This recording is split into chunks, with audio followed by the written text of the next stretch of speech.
G'day guys, back with the Circle. The Road to Thramas, Part 7. The end of the long road. It's been a long road, getting from there to here. Well, it's not even the end because we don't have a book yet. Anyway, let's look here. We have the table of contents, and this is very interesting because this tells us a bit about the book. And also they're hiding a few things.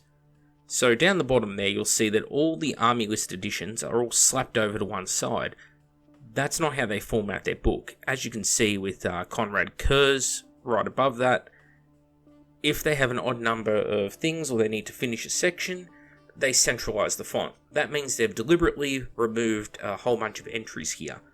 I believe this book will actually be into the 200s, say 240, 250 page zone, not 205 pages. So I expect another 45, 50 pages to be added in that area with some rules for something, but I'm not sure what. Now, what else can we tell from this? Well, first things first, let's look at the legions. The Dark Angels themselves seem to have 16 pages devoted to them. That's interesting, that's a big number. Out of these units, Legiones Astartes Dark Angels, Legiones Astartes Dark Angels Legion Specific War Gear, the Hexagrammatron. So that is obviously going to be something to do with how they... Perhaps they're not going to do Rites of War for every wing. Maybe the Hexagrammatron is going to do that for them, I'm not sure. However, their Rites of War does seem to occupy about 4 pages of the book. It could be 1 Rite of War per page, it could be 2 Rites of War per page, we could give them up to 8 Rites of War. Something interesting to note. Then they have Deathwing Companion Detachment, which, yeah, well, we've seen those, I suppose. The Firewing Enigmatus Cabal, no idea what that is. The Dreadwing Interrupters, we've seen those. The Ironwing Exindio class battle automata, that's an interesting one, because the only other legions that have got their own battle automata are the Thousand Suns with the Castellax Achaea, and the Iron Warriors with the Domitar Ferrum, the Iron Circle. So, okay, that's interesting. Then, of course, Causewayne. Thank fuck. Very, very, very happy with the inclusion of Causewayne, because I absolutely love Causewayne because he's a badass. For those who don't know, Causewayne is on that Sigismund Khan level of badassery. The sort of guy who could take on a Primarch, and in fact does. Spoilers, Conrad Kurz and Lionel Johnson are fighting. Kurz is about to kill Lionel, and Causewayne comes up and stabs Kurz through the back. And when leaving the battlefield, he's asked, where's his sword? And he goes, I left it in Kurz's back. He's a badass. Marduk Cedras is an interesting addition, because Marduk is... He's a member of, I believe it's the Dreadwing, as in the Destroyer cadres, which is a bit strange because Fareth Redgloss, I believe, is the head of them. So I'm not sure what Marduk's there for, and he's not a character who's really been explored. But this is the thing Forge World often does: is they add in their unique Heresy special characters, their special snowflakes, which no one's heard of and no one gives a fuck about, because everyone just wants to play with the named characters, unless the unnamed character, or sorry, the new Forge World special snowflake, unless they have some sort of crazy special rules, which some of them do, in which case then they see a bit of action. And of course the Lion himself. So 16 pages, that's a big section. That's... The thing that makes it interesting is that's more than the Thousand Suns, who are the most unique of legions. So it makes a good contrast, because on the one hand you could say, oh, the Dark Angels are unique in the way they have their wings. Well, yes, but so unique as to require that many pages? Not so sure. but I'm willing to roll with it because, frankly, the more data every Legion gets, the more information, the more uniqueness they have, the more interesting, diverse, and fun to play the game is.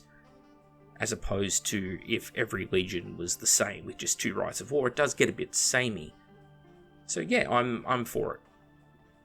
Then we reach the Night Lords. It's all pretty similar up until after the Terror Squads we get to the Kontakar Terminator Elite, which is those 3D models they previewed. Okay, whatever. Nakrid Thol, Sevatar, Flamemaster Mordrum, and Sahai? Whatever, weird name. Chiron, Ophion of the Creoptera. So, a couple of these characters are from Book 2, and a couple of them are also from Book 6, I'd say. Yeah, looks like one of those is new. I can't put my finger on it which one of them is new. Anyway. Alright, the Army List Editions. Legion Hussar Squadron. Not sure what that is. Legion Jetbike Sky Seeker Squadron. We've got Sky Slayers and Sky Hunters. What are Sky Seekers? Okay. Perhaps some sort of jet bikes with Seeker Space Marines on them. Different ammunition type. Some sort of scouting jet bike. No idea. Terex Pattern Termite Assault Drill. Yep, okay. Aquator Bombard. Yeah, okay. Hopefully they fixed it. Derridero Pattern Dreadnought. Yeah, makes sense. They've got to add in all those extra weapons which no one takes. Saturnine Pattern Aurochs Armoured Transport.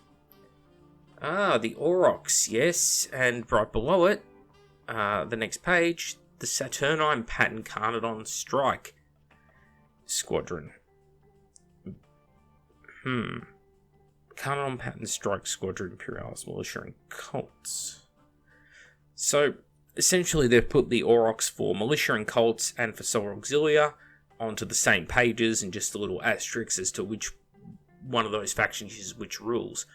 It's interesting to note though, because, well, for those playing at home, the Carnodon Battle Tank here, on the left-hand side of the page, that's the unit they're referring to, which we have rules for. It's basically just a Predator with a skin job. You can't buy the Aurochs anymore. So the rules are finally getting released in a black book for it. The unit itself's been out for over a year. And there's no model for it. You're going to have to buy one of these, I'm guessing, and maybe convert it, or maybe it comes with some of the parts to make the Aurochs itself. But there's no turret ring. Where the turret is, there should be a set of dorsal door hatches, and on the side where the sponsons are, there should be some sort of Lehman Russ style opening hinged flaps. 2-part hinged flaps. If they are provided in the Carnodon Battle Tank kit, fantastic, but I wouldn't put my money on it. Let's see. Comes as 40 components. Yeah, that's exactly what it was. Yeah, it doesn't say that it comes with the side door hatches. So for as far as I can tell, you've still got the hull, but not necessarily everything you need to make the Aurochs with the hull. But we'll have to see about that if someone gets a hold of the current production version of this kit from Forge World and finds out what they've done with it. But essentially you have units now being printed in here that they are they're no longer in production. So slow clap. That was not the sound of me vigorously tugging myself. This is a terrible picture of Lionel Johnson. It's got to be in the running for worst picture of a Primarch. I like the Primarchs where it's like a front-on face picture or slightly to the side. This whole side profile shot looks like a fan art. I don't know why. Don't know why. But the model's great. Love the model.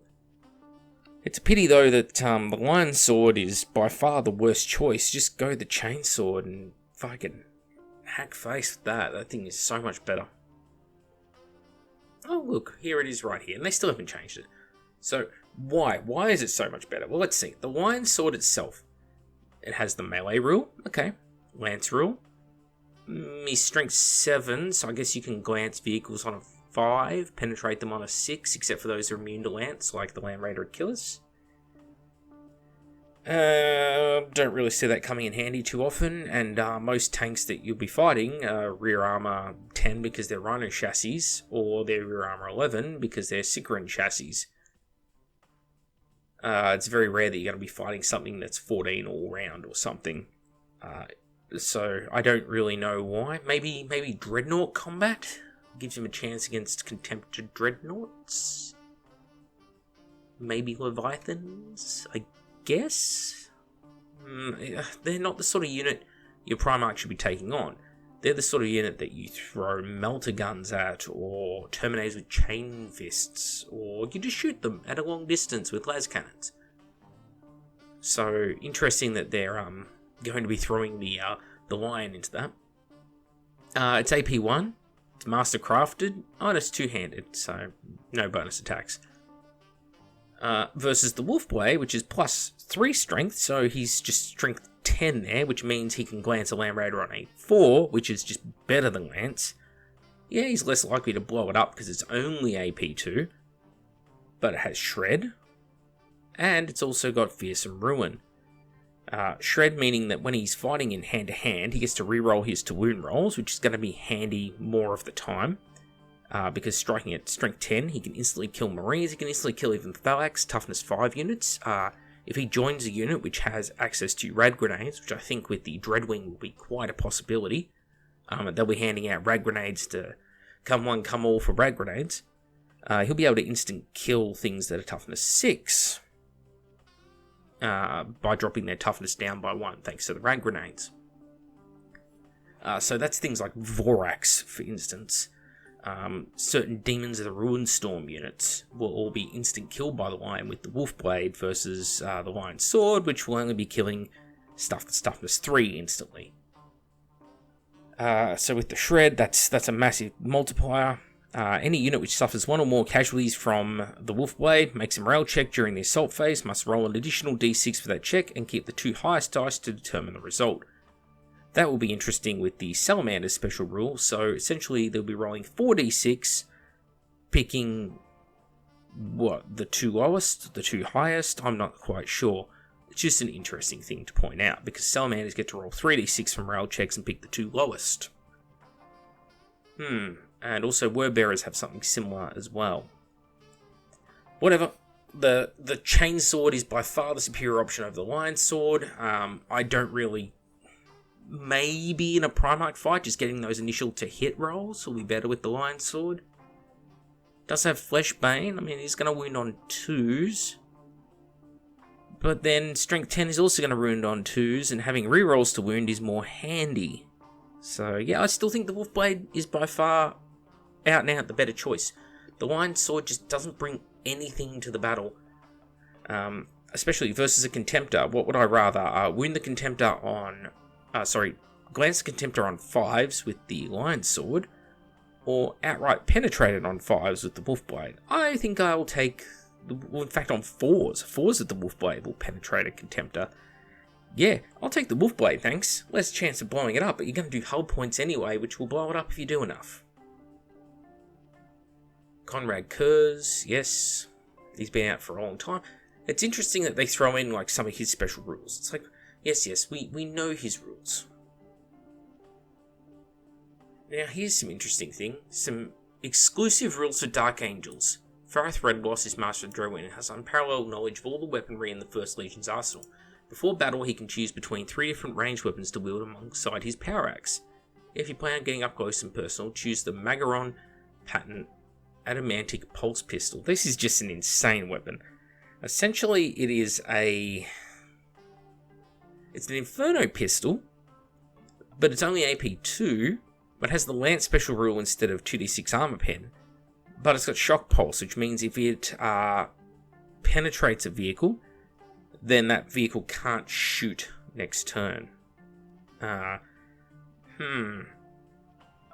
could be useful if you get him up close to something like a Typhon. If you can get it, you'll get its armor down to 12, and then you need to roll a 5 to get that penetrating hit on the Typhon.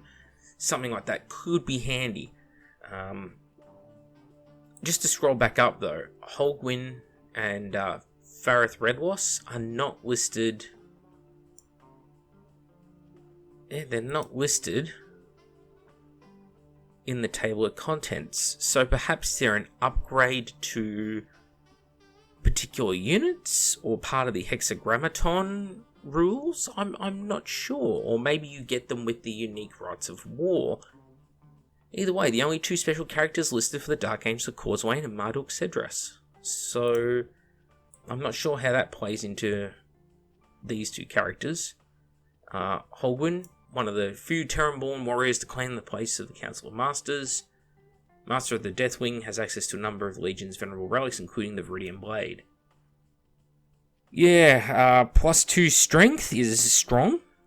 AP 2 is perfectly fine. Melee 2-handed, mastercrafted a reaping blow. So you can fight initiative -1 assault.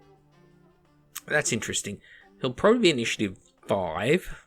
Dark Angels aren't particularly fast. I doubt he'll be initiative 6. So essentially you can drop him down to normal marine initiative and gain an extra attack.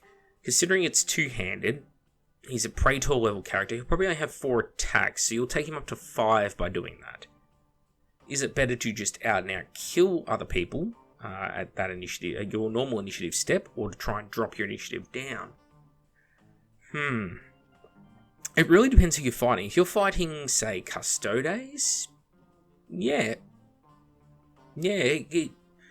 may be better to have more attacks, because either way they're going to attack you first.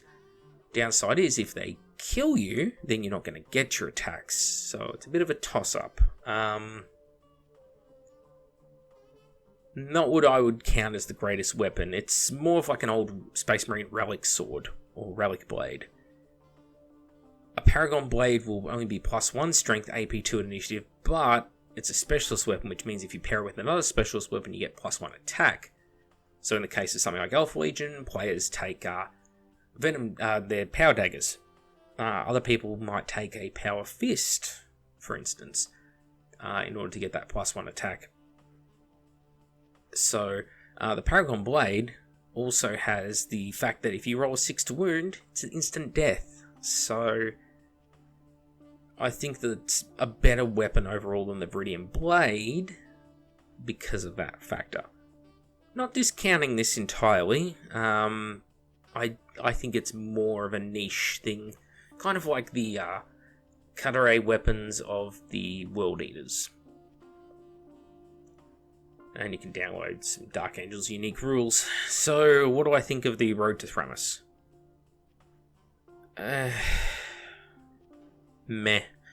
Look, what I think their advertising should have been for this whole time is pictures like this. Show us fully painted, beautiful units that you've been working on over at Forge World, as opposed to pictures that you've drawn of units. Pictures like this, I don't care for.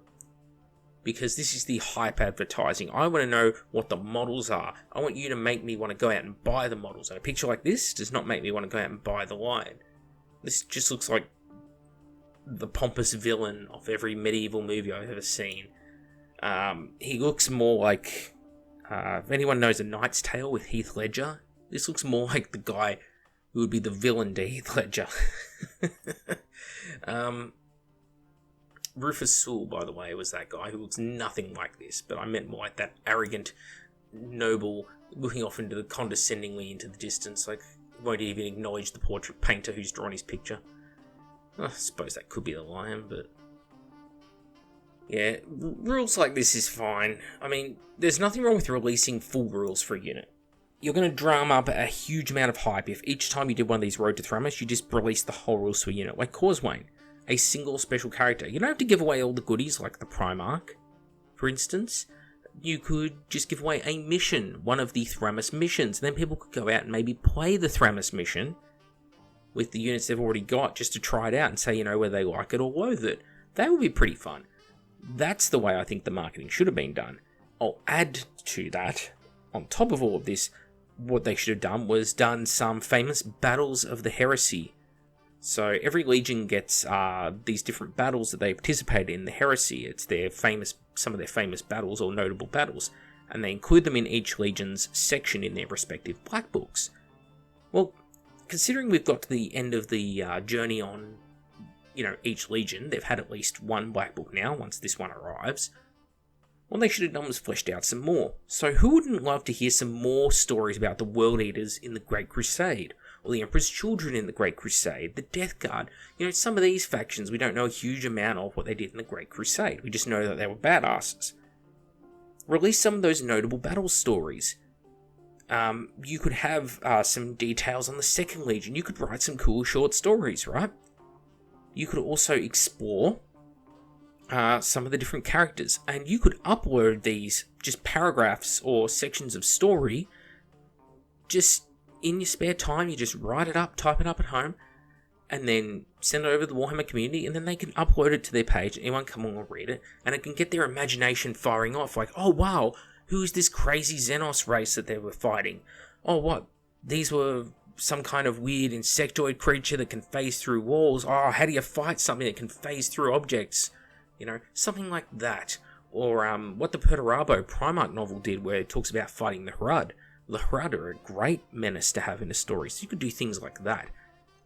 Hyping people's imagination is way, way better with cool stories and stuff, and fleshing out the background of a universe, than just showing a profile picture of a Primarch, or a partially addended copy of your table of contents, for instance.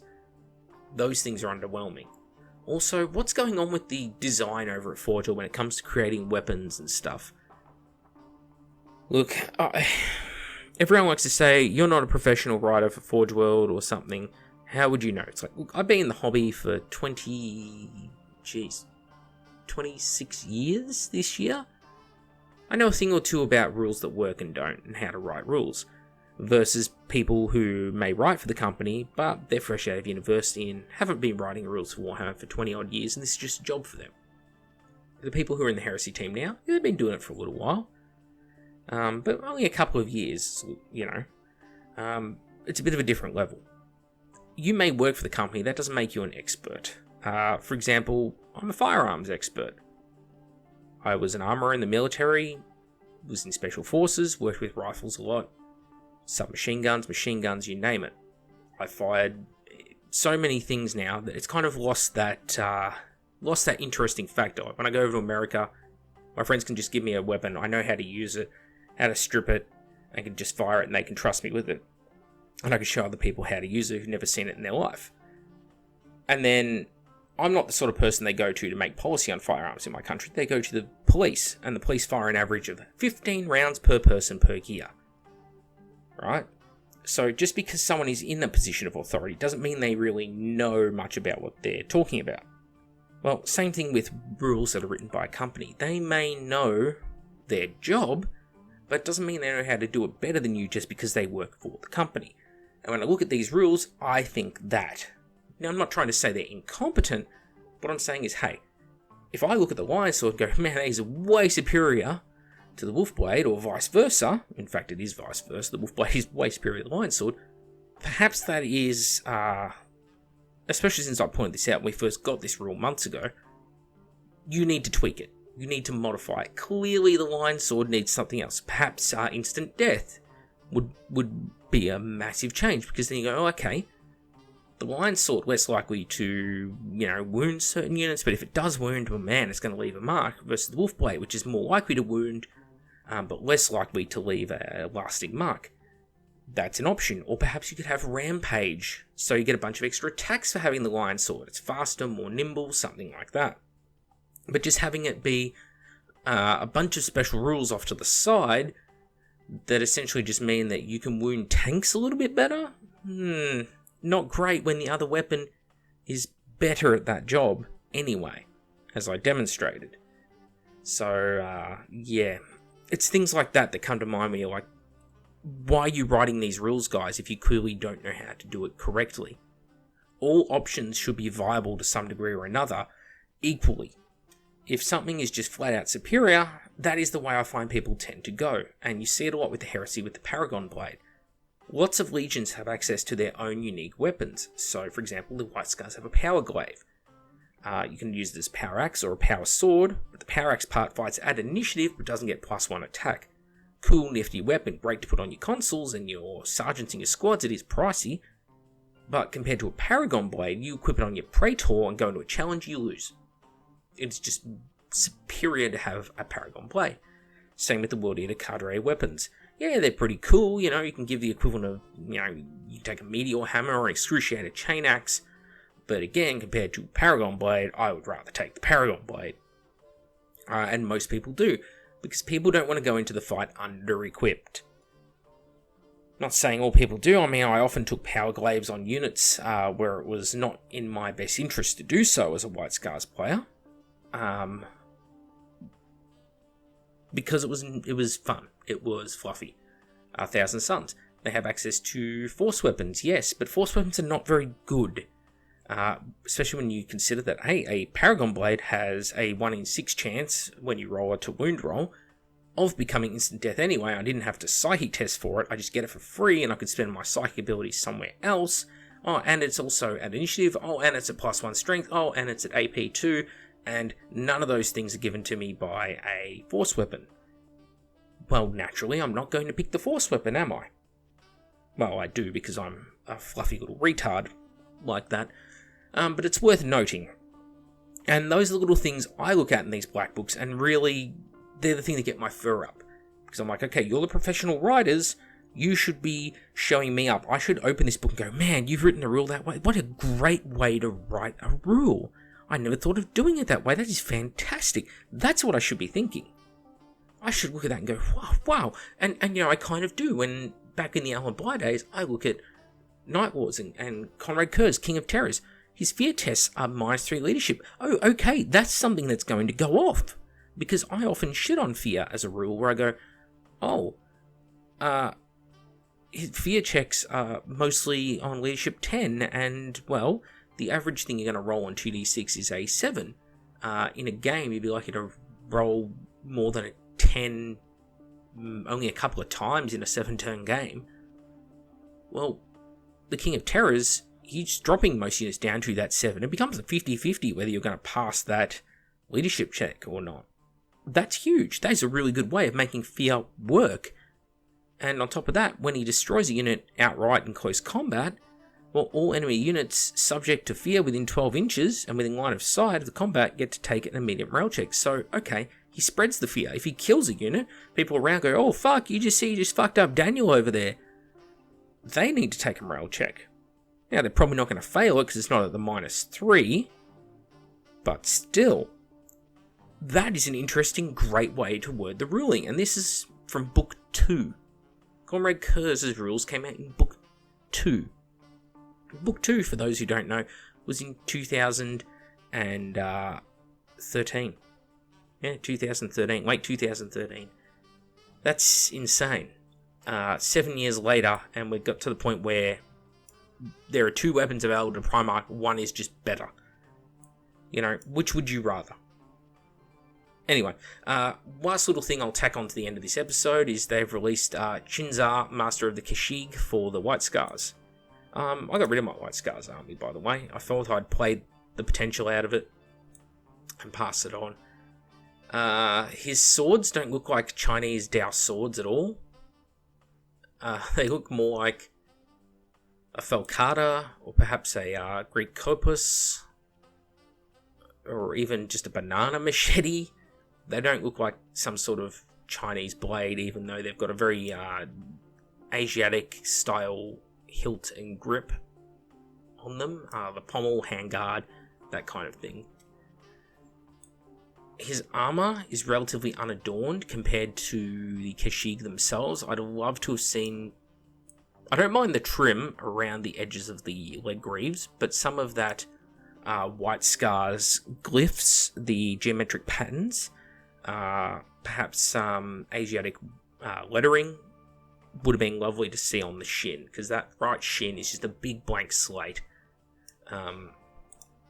If I quickly pull up the Ebon Kashig. Oh, internet's so slow lately. So you see the Ebon Kashig are relatively plain and unadored, but these are guys who, the suits are not theirs. They just are wearing them until the next guy comes along. You see they have these fantastic geometric patterns on their left shin, as well as like the little horses on the chest, stuff like that. It would have been great to see some of that transferred over, since he is the master of the Kashig, to have this same geometric pattern that's on their left shin transferred to his left shin or right shin, and maybe some studs, just to break up the big areas of plain armor. And then, of course, they've tried to go for something like laminated samurai armor, where they've covered it in, a thick lacquered gloss sheen, and everything's stitched together. But stitching together the armor makes no sense when it's a bloody Terminator. These armor panels are probably 40-50 kilos each. I know Space Marine power armor is meant to weigh over a ton, because basically a couple inches thick of solid ceramic and steel. Think how heavy these armor plates would have to be that form his shoulders and form the tassets. That's the plates of armor that run down each side. I'm using a lot of technical armor terms today. How heavy do they have to be? Why would it have stitching to hold them together? I mean, it doesn't need the stitching, really, if it's got these big rivets in the center of each plate and hinges. So it's visual diarrhea to me, those parts. The helmet's great. I love the sort of Oni-style helmet that he's got on, or Eastern influence helmet. Kind of reminds me of the Delegatus, and I use a lot of those heads from the Delegatus in my Legion Command Squad for my White Scars. The 5th Legion symbol is on his left shoulder, and the Legion icon is on his right. It's a bit of a reverse way of doing it, but I don't hate it. Just pointing it out. He's so very different to the other White Scars Terminators. These guys are basically just Tartarus, and in fact, I think I like their shoulder pads more. Because that style of trim they have on the shoulder pads, where it's like a long silver or brass tube with a little stud, I guess, partway along the length of it, like a joiner in a copper pipe. That's an interesting thing, because it's something they carry across to a lot of the White Scars other specialist units. They have the same sort of shoulder and trim going on. So you see the trim around the shoulders and around the insides of the thighs. It's like a pipe which has an enlarged section of pipe part of the way along it. And we don't have that with this guy. He's completely unique when it comes to the shoulders and the tassets going down the sides. I like these tassets with the little bits of cloak more than this one. I couldn't exactly tell you why though. Yeah, Chinza, I don't hate it. It's not hateable at all. It's more like a 90% of the way they're modeled to me. It's nowhere near as bad as Fat Bastard from the Space Wolves is. And also, what's going on with the painting at Forge World? I don't hate the paint scheme, but just even the Dreadnought on the ground here, you can see it's just been washed in areas. The paint has slipped into areas it shouldn't be on the model. Someone's done NMM for non-metallics, that is, for the golds on his cloak.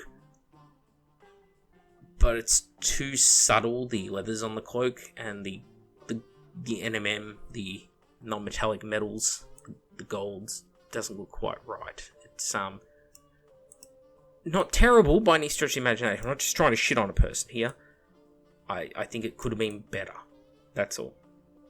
I'm guessing they're doing a lot more of their art and painting in-house, or they're just using people's own armies as their demo models. Don't hate it, don't love it. It's a very mediocre, lukewarm reception from me, and I think if they'd gone my way about it, well, of course, if I said I'd be more pleased if they went my way about it, but that's because it's catering to my taste. What do you think? That's what's important. At the end of the day, guys, I'm just another guy who plays the Heresy. I may have been playing the game in general for a long time and understand it really well, but that doesn't mean I'm right. It just means there are certain things I appreciate, and my opinion is really no more valid than yours. So what do you think? Let me know in the comments below. Mac with the Outer Circle. Thank you all for watching, and see you all next time.